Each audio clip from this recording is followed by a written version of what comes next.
Hey, welcome back to Agent Training. I am Kurt with Inspections Over Coffee. We're going to talk a little bit about thermal imaging.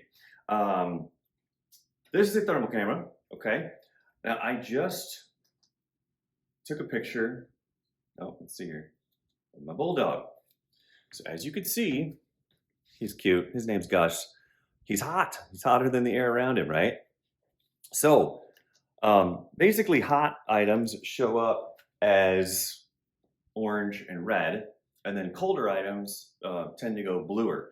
So what I will actually show your client, and I'm going to hope this shows up and I don't have to edit it out, is that if you want to know how sensitive this is, if I put my hand on the wall here, you can actually see my handprint. Let me get a little closer here so you can actually see it. But you see my handprint on the wall there? So that is because I touched it for 3 seconds, and that is how sensitive the cameras are. So what that means is, every property we do, commercial, mold, and if there's a water-based problem for environmental, residential, commercial, we scan the entire exterior and then we scan the entire interior. And we also will take pictures under sinks, under the washing machine, under the dishwasher, and windows. And this also helps us if you were to scan like, the air conditioning vents or the heat vents, you can actually see that all of the vents are actually working as well. And so basically what it allows us to do is find hidden water leaks, because again, if there's some kind of water issue behind here that has not become visual yet with our regular vision, we can pick it up with this. We find, in multi-unit apartment buildings, you'll find a water leak from the upstairs shower pan to the next floor down shower pan. And a lot of times, there's just no visual evidence of it yet. I've seen Freon lines that are over-condensating in the wall and causing water damage behind the walls, and this picks it up, no problem. The other thing it picks up, obviously, because of it being heat-related, are electrical issues. So these are the 3 things: water issues, electrical issues, and missing insulation. If the insulation were missing to the outside of the building here, you would show up there as either a cold or a hot spot. Now, the only couple of times when the thermal camera isn't perfect is if it's 74 inside the structure and 74 outside the structure, you're going to find it a lot harder to find things because there's none of that separation of heat and cold.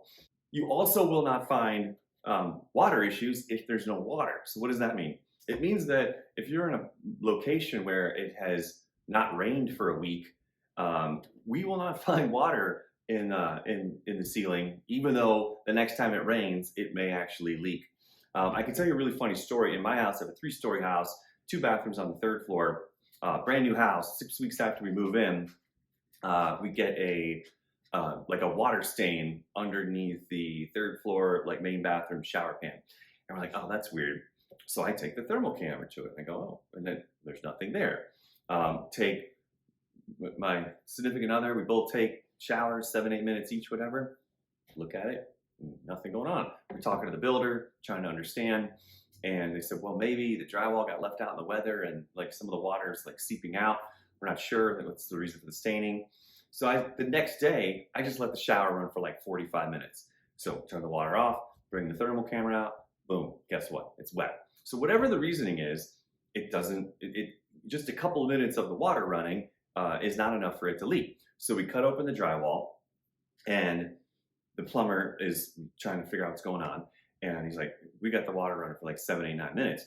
He says, listen, there's still, there's no water. He goes, it must be coming through your tiles. It's bouncing off your body, whatever the case may be. And I'm like, I don't think so, man, because I ran the water for a long time straight down to the shower pan with no one in the shower, and it was leaking. So what I'm actually thinking probably happened is you need a long period of time with the water running, and then the water in the pipes are actually warm enough after that long period of time where there probably became some kind of separation. And alas, after 15, 17 minutes, he goes, oh, hold on, we got a little drop here. And so, again, this is great. It's not the end all be all. There's almost never an end all be all that always gives you all the answers. Sometimes it just takes a little more exploration.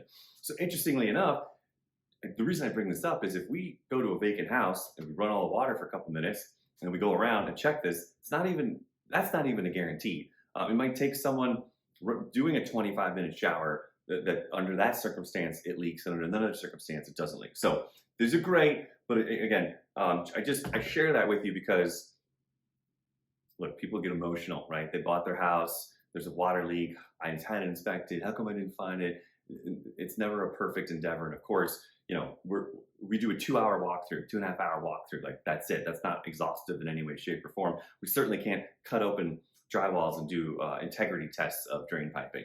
So again, thermal imaging, remember electrical issues, water issues, and insulation issues all hidden behind the walls. This thing will find it. So what we do is we have a thermal section in the report where we talk about what thermal imaging is and that it doesn't exactly find mold, how you would find mold, and then we give them examples of pictures. And this is great for many reasons. For you as the realtor, us, we want to protect our businesses and our brands, and we don't want anybody mad at us for something that wasn't our fault. So 2 months after the inspection, the client finally moves in, and they go, hey, there's a leak. The inspector didn't catch it. You're like, well, actually, there's a video up in the plumbing section of us running all the plumbing, and then here's a picture of that plumbing area, and you can see there was no leak. So if there were a leak, it would be like little purple drops all over because the water holds the cold. And so these are just for their benefit. And then I think this one might have actually had a leak, if I'm not mistaken, with the interior, right? Yeah, so if we had an issue, we did have a ceiling leak. I don't know that we figured out where it was coming from. We do a little video. Here, just so you can see this. Again, so we tell the story so people understand exactly what's going on. So that's where that would come from. And that's where we like the actual issues get put into the right section. Okay, so that is thermal imaging, and I hope that we get to do some thermal imaging for your next buyer client. All right, see you in the next training.